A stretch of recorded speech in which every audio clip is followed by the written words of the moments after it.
할렐루야. 오늘 말씀을 통해서 우리에게 새롭게 부각시켜주는 메시지는 뭐냐면, 여호수아가 가나안 땅에 들어가서 하나님이 주시는 비전을 이루기 위해서 많은 시간을 투자했고 열정을 다 쏟았습니다. 그래서 7년에 거쳐서 여호수아를 중심으로 한 이스라엘 백성들이 하나님이 주신 비전인 가나안 중심부의 땅을 다 정복했습니다. 그런데 오늘 읽은 여호수아 13장 1절에 보니까 여호수아가 나이 많아 늙었고, 그리고 또 남은 땅이 정복해야 될 땅이 많이 있다라고 기록하고 있습니다. 이것은 무슨 의미를 담고 있는 말씀일까요? 여호수아 13장 8절부터 곧바로 여호수아 13장 전체를 모세 이야기로 할애를 하고 있습니다. 모세는 여호수아 후대 세대가 아니고 여호수아의 전 세대의 이스라엘의 지도자였습니다.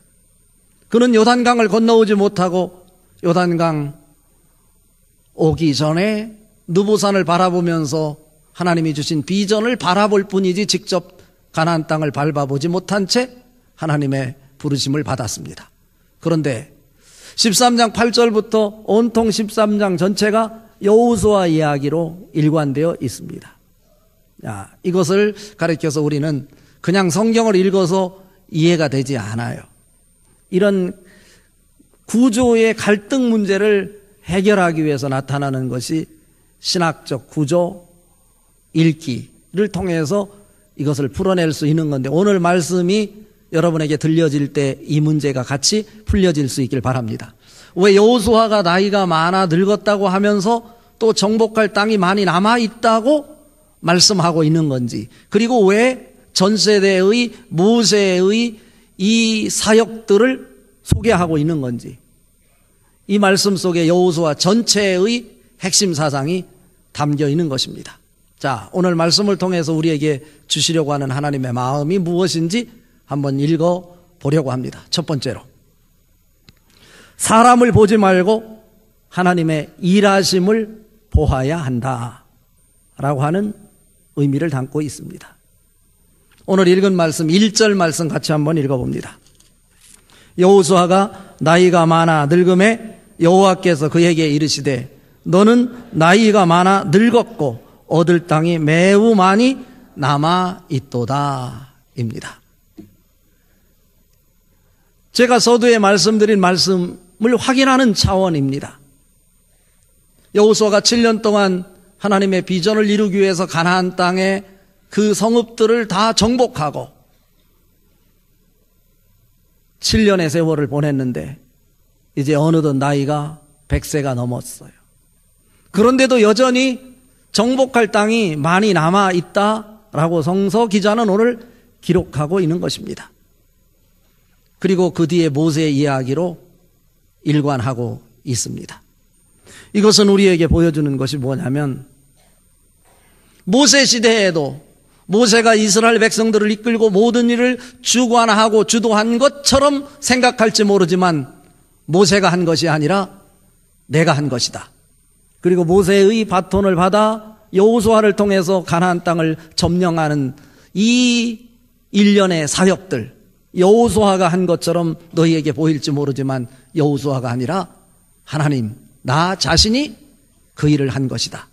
모세도 지나갈 것이고 여호수아도 지나갈 것이다. 그렇다고 해서 하나님의 비전이 중단되는 것은 아니란 말씀입니다. 모세는 지나갔습니다. 여호수아도 나이가 들어 지나가게 될 것입니다. 그럼에도 불구하고 여전히 하나님의 비전은 우리 눈앞에 놓여 있을 것인데, 그 일은 여호수아가 아니더라도 하나님께서 직접 그 일을 일구어 가실 것이다 라고 하는 말씀입니다. 이 말씀을 통해서 우리에게 주시려고 하는 하나님의 메시지는 무엇입니까? 모든 것이 사람에 의해서 움직여가는 것 같지만 사람이 그 일을 하는 것이 아니라 하나님의 은혜를 입은 그 사람을 통해서 하나님이 일하시는 거다.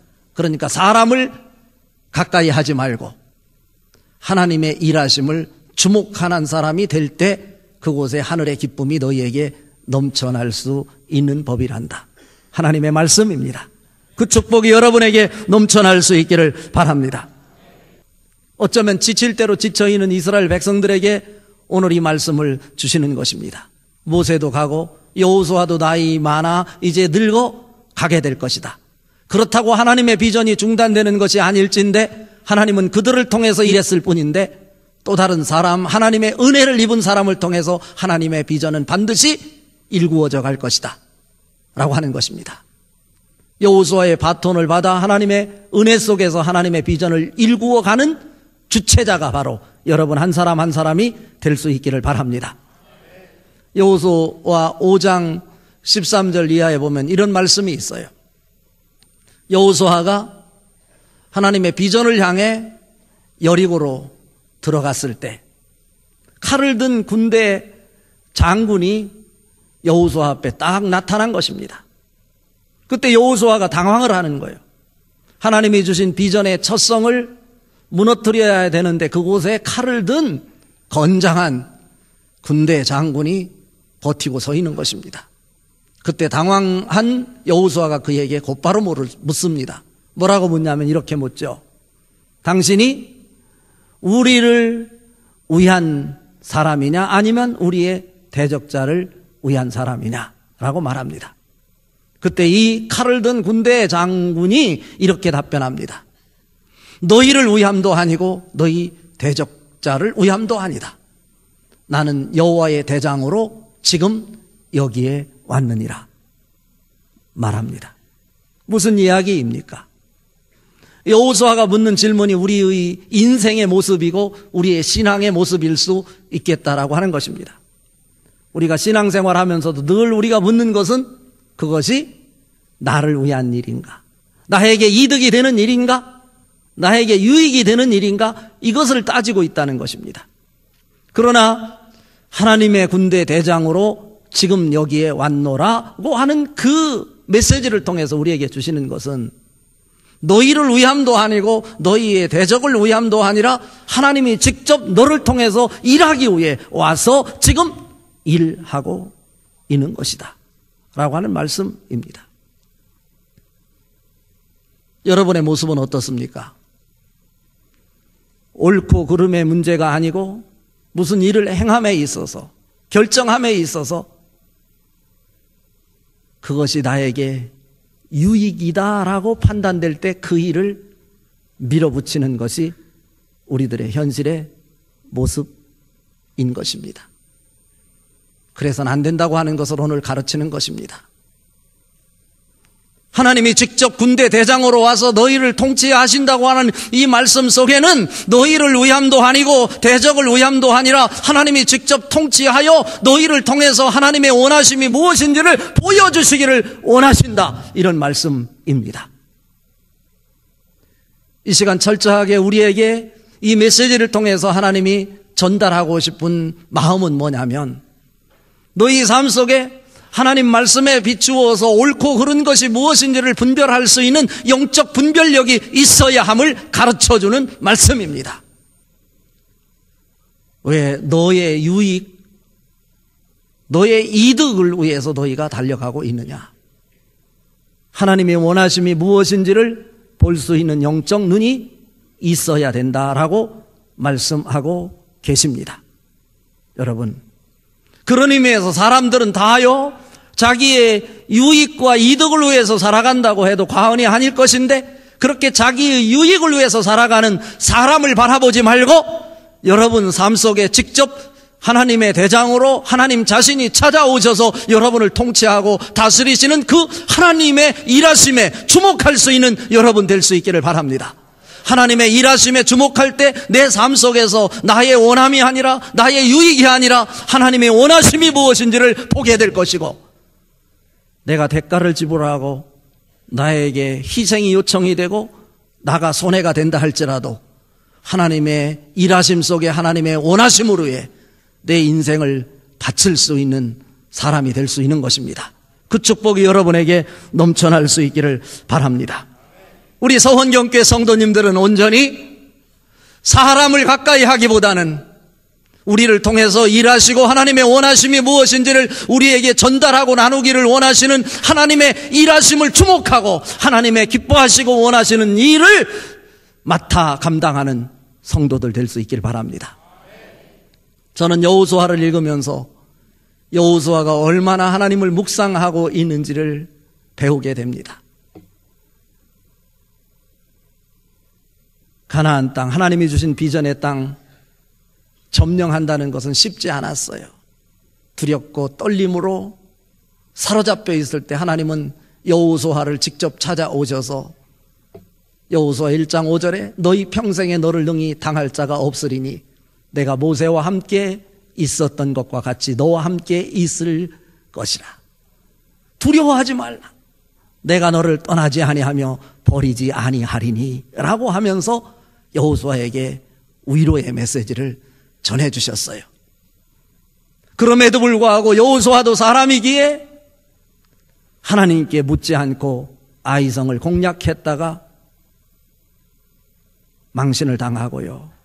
그때부터 그는 어떠한 사건 앞에서 하나님에게 묻는 자였고 하나님을 묵상하는 자로 이렇게 성숙한 신앙인의 모습으로 바뀌어졌어요. 오늘 말씀을 통해서 우리에게 주시려고 하는 메시지도 바로 그런 것이 아닐까 싶은 거예요. 여러분, 인생의 여정 속에 신앙생활 속에서도 사람을 가까이 하기보다는 여러분을 통해서 일하시는 하나님을 묵상하되 하나님 말씀을 가까이 하고 하나님 말씀 속에서 여러분에게 주시는 하늘의 메시지가 무엇인지를 찾아 그 말씀 앞에 순종함으로 하늘의 기쁨을 만들어낼 수 있는 하나님의 사람들 될 수 있기를 바랍니다. 여러분, 하나님 말씀을 묵상하는 사람이 되십시오. 그리고 하나님을 묵상하는 사람이 되십시오. 묵상하게 된다는 것은, 묵상한다는 것은 깊이 생각한다는 거예요. 깊이 생각할 때 그분의 마음을 읽어낼 수 있는 것이죠. 하나님을 여러분 마음에 담아내고 하나님 말씀을 여러분 마음에 흡수하여 받아들이게 될 때 비로소 하나님의 말씀의 효과가 약효로 나타난다, 이런 말씀이죠. 여러분, 하나님의 말씀이 단순히 있다? 여러분의 하나님 말씀을 어느 한 곳에 모셔두지 마시고 약을 섭취해야 약효가 나타나듯이 하나님의 말씀을 매일 소리내어 묵상하고 하나님을 깊이 생각함으로 하나님의 일하심을 보고 하나님의 원하심이 무엇인지를 여러분이 찾아낼 수 있는 하늘의 지혜가 있는 성도들 될 수 있기를 바랍니다. 두 번째로 오늘 우리에게 주시는 또 하나의 메시지가 있는데, 이것은 뭐냐면 성도는 아직 완성되지 않은 미개척지를 찾아 나서는 모습이 있어야 한다입니다. 미개척지. 자, 오늘 읽은 말씀 중에 6절 말씀 같이 한번 읽어봅니다. 또 레바논에서부터 미스르봇 마임까지 산지의 모든 주민 곧 모든 시돈 사람의 땅이라. 내가 그들을 이스라엘 자손 앞에서 쫓아내리니 너는 내가 명령한 대로 그 땅을 이스라엘에게 분배하여 기업이 되게 하되입니다. 레바논에서부터 1절에서 여호수아는 나이가 들어 늙었고 그리고 아직도 정복할 땅이 많이 있다라고 말했어요. 그리고 2절부터 쭉 이어서 하시는 말씀이 아직 정복하지 않은 땅, 정복해야 될 부분을 소개하고 있는데, 그런데 오늘 이 6절에서 정복해야 될 그 땅을 이렇게 소개하고 있는데 레바논에서부터 라고 나오죠. 여기서 미스르봇 마임까지 라고 시작을 해요. 그곳이 어딘지 몰라도 관계없어요. 자, 여기서 우리가 살피고자 하는 것은 이런 것이죠. 왜? 아직도 정복할 땅이 많이 남아있는데 그냥 남아있는 땅만을 얘기하는 것이 아니라 그 남아있는 땅이 있음에도 불구하고 이스라엘의 12지파에게 땅을 분배하는 것일까라고 하는 것입니다. 여기서 분배하는 거예요. 7절 말씀 같이 한번 읽어봐요. 7절 말씀. 너는 이 땅을 9지파와 므낫세 반 지파에게 나누어 기업이 되게 하라 하셨더라 입니다. 지금 땅을 정복할 땅이 아직도 많이 남아있는데 지금 동시에 이스라엘의 지파에게 그 땅을 분배하라고 가르치는 거예요. 이것은 무엇을 얘기합니까? 여호수아 나이가 100살이 넘었다고 그랬어요. 여호수아가 이제 그 나머지 땅들을 정복하기에는 나이적으로 여러 가지 상황이 힘든 상황일 때 그 여호수아가 붙잡아야 됐던 그 사명을 누구에게? 각 지파 12지파에게 나누어서 아직 정복되지 못한 그 지역, 이제 분배받은 그 지파가 지파 중심으로 그 땅을 정복해서 거룩한 땅으로 만들어야 된다라고 하는 사명이죠. 그러니까 여기서 한 가지 배우는 것은 이런 거죠. 하나님이 우리에게 주시는 비전은 포장지에 쌓여져 있는 선물로서 비전이 아니라 기회가 주어진다라고 하는 의미로서의 선물이다라고 이해를 하면 좋겠습니다. 저는 이 말씀을 묵상하면서 그렇다면 오늘을 살고 있는 우리들에게 하나님께서 주시는 미개척지를 정복하라고 또 하나님께서 우리에게 사명을 주고 계시는 것인데, 우리가 개척해야 될 미개척 지역은 어느 부분일까? 무엇일까? 저는 오늘 말씀을 묵상하면서 두 가지의 부분을 차지했어요. 그 중에 첫 번째는 뭐냐면, 오늘 말씀과 연관해서 우리 한 사람 한 사람이 거룩한 몸이고 하나님의 성전이고 예수 그리스도의 생명을 모신 교회일 것인데, 우리의 몸속에 아직도 거룩하지 못한 성품이 있을진데 악한 성품을 하나님의 말씀을 묵상함으로 하나님이 원하시는 성품으로 바꾸어내야 될 사명이 우리에게 주어진 것이다 라고 보는 것입니다. 그렇잖아요. 여러분 마음은 어떻습니까? 정말 하나님의 마음으로, 하나님의 영으로 충만하여 하나님의 영성이 넘쳐 흐릅니까? 아니면 시시때때로 변하여 나의 유익과 나의 이익을 위해서 살아가는 모습은 아닙니까? 하나님의 말씀으로, 하나님의 말씀이 묵상되어 하나님의 원하시는 마음으로 바뀌어질 수 있기를 바랍니다. 이것이 우리가 개척해야 될 부분이다, 이것입니다. 또 하나의 개척해야 될 부분이 있는데, 그것은 우리의 가정입니다. 우리의 직장입니다. 우리가 속해 있는 청주 도성입니다. 디모데전서 2장 4절에 보면 하나님은 모든 사람이 구원을 받으며 진리를 아는 데 이르기를 원하시느니라 말씀하고 있고요. 마가복음 16장 15절 이하에 보면 또 이르시되 너희는 온 천하에 다니며 만민에게 복음을 전파하라. 믿고 세례를 받는 사람은 구원을 받을 것이요 믿지 않는 사람은 정죄를 받으리라. 고린도전서 1장 21절에 하나님의 지혜에 있어서는 이 세상이 자기 지혜로 하나님을 알지 못하는 고로 하나님께서는 전도에 미련한 것으로 믿는 자들을 구원하시기를 기뻐하셨도다 라고 말씀하고 있어요. 우리의 신앙은 아직 완성되지 않았어요. 지금도 진행 중이란 말이죠. 무엇을 향해 진행 중입니까? 하나님이 원하심을 향해 진행해야 될 것인데, 1차적으로는 나의 성품이 하나님이 원하는 성품으로 바뀌어지는 개척해야 될 부분이고, 또 하나는 우리의 가정이 하나님이 원하시는 예수 생명을 품고 사는 영혼이 미소 짓는 행복한 가정으로 바뀌어지기를 원합니다.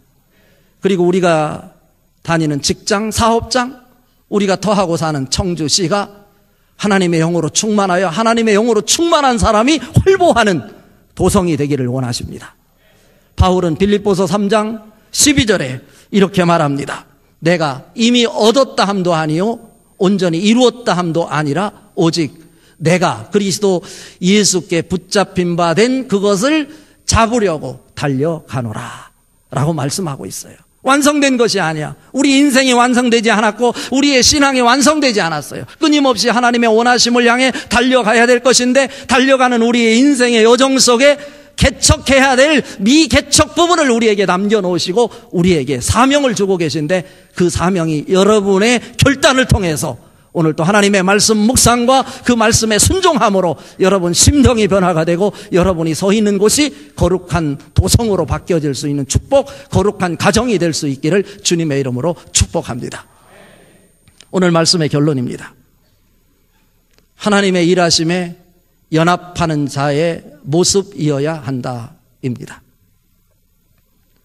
오늘 1절과 6절을 읽었습니다. 여호수아가 나이가 많아 늙었고 또 정복할 땅이 여전히 많이 있다고, 그러면서도 기업을 분배하라고 하시는 하나님의 말씀을 우리는 들었습니다. 그 일을 어떻게 감당할 수 있을까요?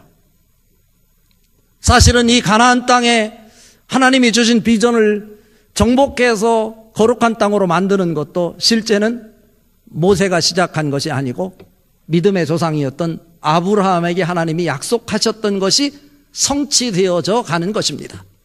이 장면을 한번 살펴보면요, 창세기 13장 14절 15절, 롯이 아브라함을 떠난 후에 여호와께서 아브라함에게 이르시되 너는 눈을 들어 너 있는 곳에서 북쪽과 남쪽 그리고 동쪽과 서쪽을 바라보라. 보이는 땅을 내가 너와 내 자손에게 주리니 영원히 이르리라. 창세기 13장 9절 10절. 내 앞에 온 땅이 있지 아니하냐. 나를 떠나가라. 내가 좌하면 나는 우하하고 내가 우하면 나는 좌하리라.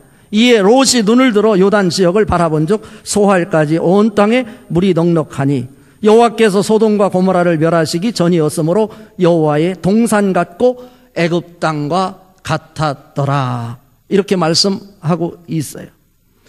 이것은 하나님께서 아브라함에게 주시겠다고 약속했던 땅이 성취되어져 가는 장면입니다. 오늘 제가 읽은 창세기 13장에서 보면 이렇게 말하고 있어요. 롯이 눈을 들어 라고 나와 있고, 아브라함을 얘기할 때는 여호와께서 아브라함에게 이르시되 너의 눈을 들어 라고 말하고 있어요. 여기에 큰 의미, 신앙적인 전혀 차별성이 담겨 있는 거예요.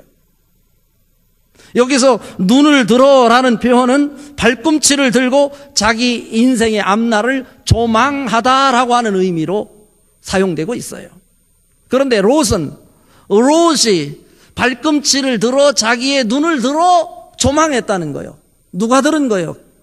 눈을 누가 들었어요? 롯이 눈을 들어요. 롯이 눈을 들었어. 자기의 방식으로.